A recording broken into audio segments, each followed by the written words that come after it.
अस्सलाम वालेकुम नाज़रीन। नौशरो फ़रोज़ ख़बर शामिल कयूं था। बशीर हुसैनी विस्तोड़ो जी भिरिया रोड लिंक रोड जेको पक्का चांग खां गुज़रे थो, जेको 3 ज़िलनि खे मिलाए थो। नौशरो फ़रोज़ नवाब शाह खैरपुर जेको 3 ॾहाकनि खां ज़बून हालत जो शिकार आहे, जंहिं सबबु हादसा मामूल बणियल आहिनि ऐं चोरियुनि फुरियुनि जो आज़ार वधी वियो आहे। वधीक तफ़सील मालूम करण लाइ आवाज़ सिंध जे रिपोर्टर बशीर हुसैनी विस्तोड़ो लाइन ते मौजूद आहे। जी बशीर हुसैनी, तफ़सील खां आगाह कजो।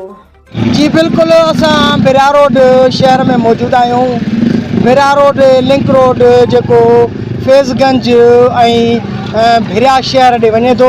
अव्हांखे ॿुधाईंदा हलूं त भिरिया रोड फैज़गंज ऐं जेको आहे रोड 3 ज़िलनि खे पाण मिलाए थो। डिस्ट्रिक्ट नौशरो फ़िरोज़, डिस्ट्रिक्ट खैरपुर ऐं डिस्ट्रिक्ट शहीद बेनज़ीराबाद। ऐं हीअ रोड केतिरनि ई सालनि खां भॻल टुटल आहे, जंहिंसां हादसा मामूल बणिजी विया आहिनि। अचो त हिन शहरनि सां ॻाल्हि ॿोल कयूं त वधीक हिन जो छा चवणु आहे। अस्सलाम साईं, मसइलो त 15-20 साल खां पोइ हीअ रोड ठहियो ई कोन्हे को।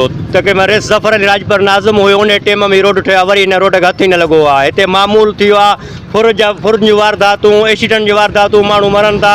साईं वारा हर साल चवंदा पिया हिन साल ठाहिराईंदा, हिन साल ठाहिराईंदा, पर साईं वारनि खे को अहसास ई कोन्हे भिरियाट जो या भिरियाट आवाम जो।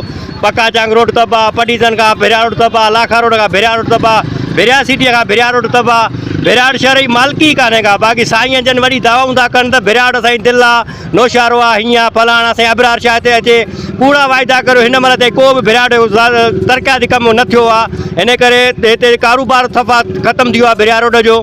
बैंकूं खॼी वियूं आहिनि भिरियाट मां हिन रोड जे करे, त जेको आहे इन करे नथा बैंकूं न छॾे विया आहिनि। बैंकूं दफ़ा असां हिते कारोबार न कंदासीं। को बि ग़रीब आवाम खे सहूलियत न, भिरियाट आवाम में का सहूलियत कान्हे का। बिल्कुलु तबाह आहे। असांजो पहिरीं जेको साबिक़ा MP साहिबु हुयो मुराद अली शाह साहिबु, उन खां पोइ हुनजे पुटु सैयद हसन अली शाह साहिबु हिते चूंड विढ़ी, जंहिंमें हू कामयाबु थियो। ऐं रोड ठहण जो त को आसरो उमीद त कान्हे।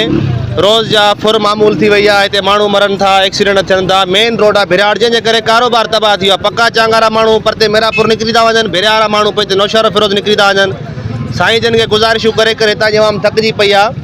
ऐं साईं वारनि खे बि उहे ई माण्हू पसंदि आहिनि जेके साईं वारनि जी चमचागिरी कनि ऐं साईं वारनि खे जेके हक़ घुरनि न ॼाणनि।